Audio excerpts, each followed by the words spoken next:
और इंटर में ही काफी सीख लेता है, वो समझता है कि काफी पढ़ लिया। विदेशों में पढ़ाई इंटर के बाद शुरू होती है।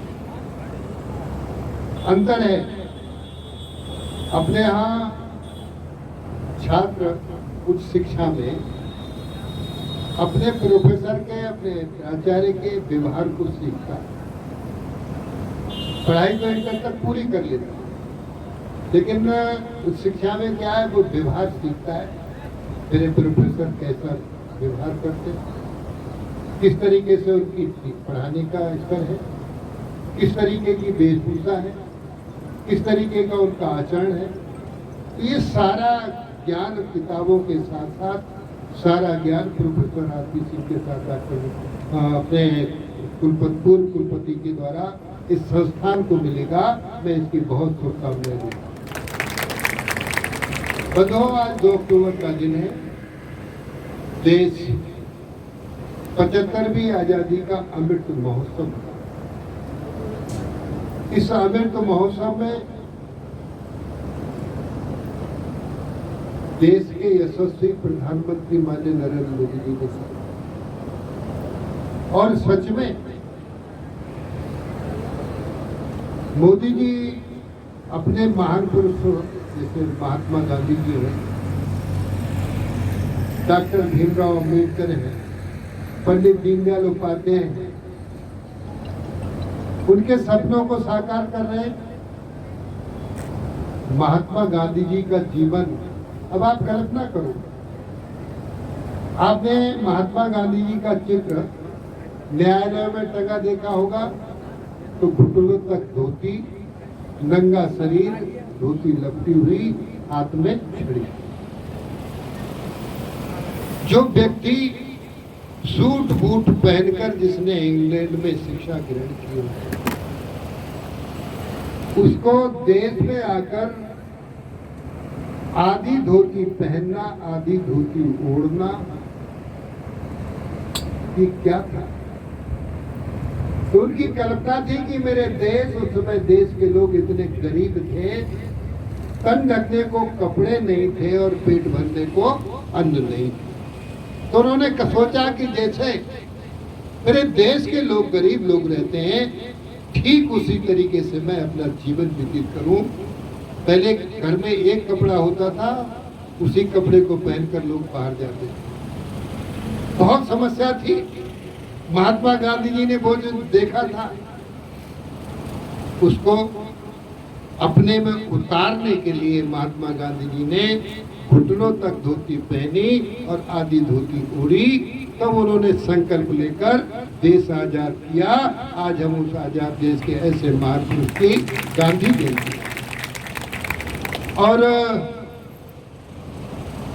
ऐसा नहीं गांधी जी को गुस्सा नहीं आती, गुस्सा भी आती।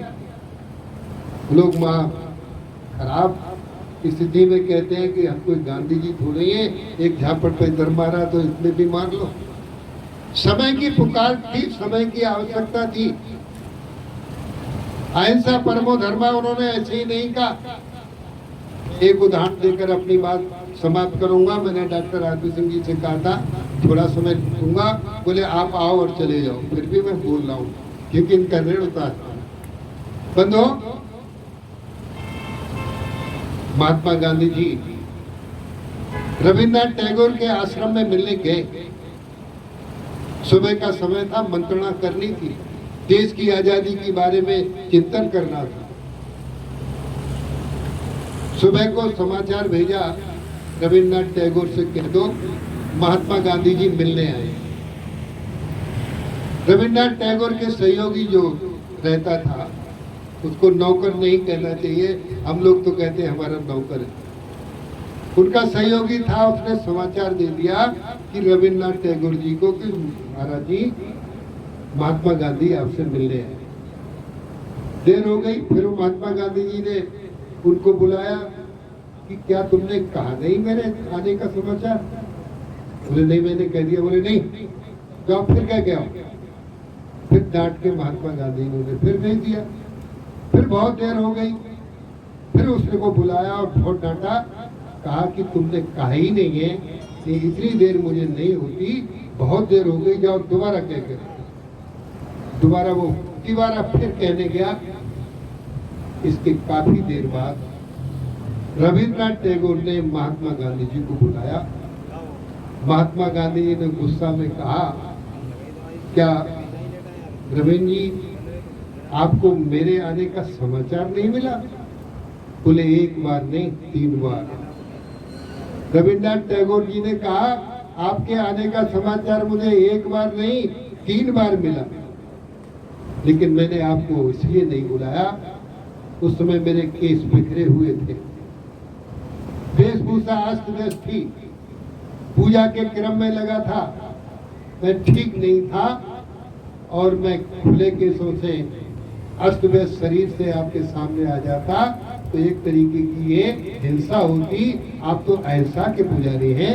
महात्मा गांधी जी ने उनसे चरण स्पर्श किए कि आपने मुझे ठीक उपदेश देने का काम किया। तो ऐसे महान पुरुष की जन्मदिन के अवसर पर आज मुझे डॉक्टर आरपी सिंह जी ने यहाँ बुलाया। मैं इनको धन्यवाद देता हूँ और आप सबको भी बधाई देता हूँ कि महान पुरुषों के जन्मदिन के कार्यक्रम में भाग लेना चाहिए। यही तो, क्योंकि आज मैं इसलिए और कहना चाहता हूँ, माननीय नरेंद्र मोदी जो देश के यशस्वी प्रधानमंत्री, सच में उन्होंने अपने जीवन में महात्मा गांधी जी का, पंडित दीनदयाल उपाध्याय का, डॉक्टर भीमराव अंबेडकर जी का पूरा जीवन अपने जीवन में उतारने का काम किया है।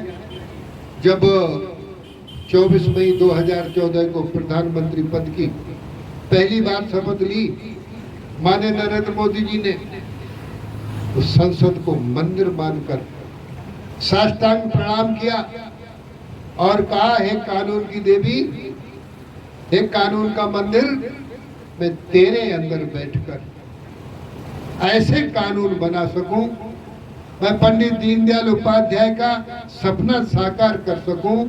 पंडित दीनदयाल उपाध्याय का सपना था गांव के अंतिम छोर पर खड़ा व्यक्ति जो शोषित है, पीड़ित है, दलित है, उपेक्षित है, जिसको घर बैठे न्याय नहीं मिलता है, जिसकी कोई बात नहीं सुनता है, उस दिन सच्चा प्रजातंत्र आएगा कि ऐसे लोगों की घर बैठे बात सुन ली जाए और वो अपने मौलिक अधिकार का प्रयोग करने लगे। ये है पंडित दीनदयाल उपाध्याय का चिंतन, जिसको माननीय नरेंद्र मोदी जी लागू करने का काम। मोदी जी ने कहा है, बेहतर शिक्षा ऐसे ही संस्थान देंगे जिनके संरक्षक डॉक्टर आरपी सिंह। बंधुओं, मोदी जी ने कहा कि हम अब आगे आने वाले समय में ऐसा परिवर्तन करने जा रहे हैं। कॉन्वेंट में अब गरीबों के बच्चे भी पढ़ेंगे, कॉन्वेंट में अब गरीबों के बच्चे पढ़ेंगे और कॉन्वेंट में दाखिला नहीं मिलेगा तो उनकी मान्यता खत्म कर दी जाएगी कॉन्वेंट की, क्योंकि 20% रिजर्वेशन गरीबों के बच्चों को दिया जा रहा है। अब माननीय मोदी जी का सोच है, अब हजूर के बेटे ही हजूर नहीं बनेंगे, अब मजूर के बेटे भी हजूर बनेंगे। इसका चिंतन लागू करने के लिए आप सबको बहुत बहुत आभार, बहुत बहुत धन्यवाद।